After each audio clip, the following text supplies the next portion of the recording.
എല്ലാവർക്കും നമസ്കാരം. ഇതിൽ പറയുന്നത് കൊല്ലവർഷം 1201 വൃശ്ചികക്കൂറിലുള്ള വിശാഖം 4 പാദം അനിഴം തൃക്കേട്ട നക്ഷത്ര ചെറുവിവരണമാണ്. ശ്രദ്ധിക്കൂ.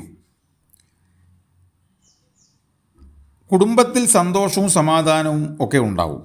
പക്ഷേ ഈ കൂറിലുള്ളവർ തൃപ്തരാവില്ല. പങ്കാളിയുടെ ആരോഗ്യ കാര്യങ്ങളിൽ പ്രത്യേകം ശ്രദ്ധ ആവശ്യമാണ്. പ്രായം ചെന്ന ആളുകളൊക്കെ ആണെങ്കിൽ എന്തെങ്കിലും വീഴ്ച, ശാരീരികമായിട്ടുള്ള ഉദരസംബന്ധമായിട്ട് അസുഖങ്ങൾ വേട്ടയാടിക്കൊണ്ടിരിക്കുന്നതാണ് പറയുന്നത്. സാമ്പത്തികമായിട്ട് അച്ചടക്കം പാലിക്കണം എന്ന് പറയുന്നുണ്ട്.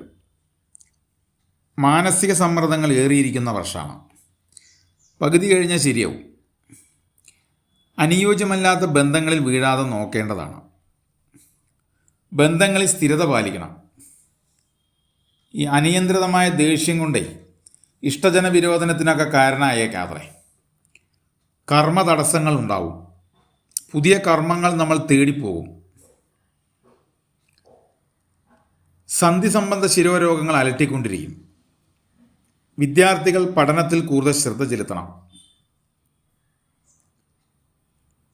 കോടതി സംബന്ധമായിട്ട് വിഷയങ്ങളിലൊക്കെ താമസങ്ങളൊക്കെ വരും തീർപ്പ് വരാനേ. ഈ സഹപ്രവർത്തകരുമായിട്ടൊക്കെ നല്ല ബന്ധം പുലർത്തേണ്ടതാണ്. വർഷാന്ത്യം കൂടുതൽ ശോഭനാണ്. സഹോദരന്മാർ ആയിട്ടുള്ള എന്തെങ്കിലും വല്ല അഭിപ്രായ വ്യത്യാസങ്ങളൊക്കെ എല്ലാം ഉണ്ടെങ്കിൽ തീരും.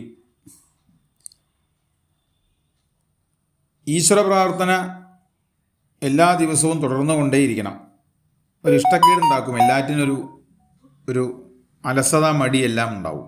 പിന്നെ ഈ കൂറുകാർ എന്ത് വന്നാലും അതിനെയൊക്കെ അതിജീവിക്കാൻ കഴിവുള്ളവരായതുകൊണ്ട് എന്ത് വന്നാലും അവർ തളരില്ല. എന്നാലും പരിഹാരങ്ങളൊക്കെ ചെയ്യണം. തൊഴിൽ തടസ്സങ്ങളൊക്കെ മാറിക്കിട്ടാനേ ഭദ്രകാളി, സുബ്രഹ്മണ്യസ്വാമി ഇവരെയൊക്കെ നല്ല പ്രീതിപ്പെടുത്തുക. ക്ഷേത്ര ദർശനങ്ങളൊക്കെ നടത്തുക. ഭദ്രകാളി ക്ഷേത്രങ്ങളിൽ ദേവിക്ക് കടുമധുര പായസം നടത്തുക. അർച്ചനകളൊക്കെ സമർപ്പിക്കുക. സുബ്രഹ്മണ്യസ്വാമിക്ക് പഞ്ചാമൃത അഭിഷേകം നടത്തുക. ഇതൊക്കെ ചെയ്തു വന്നാൽ ദോഷത്തിന് പരിധി ഉണ്ടാവും. ഓക്കെ.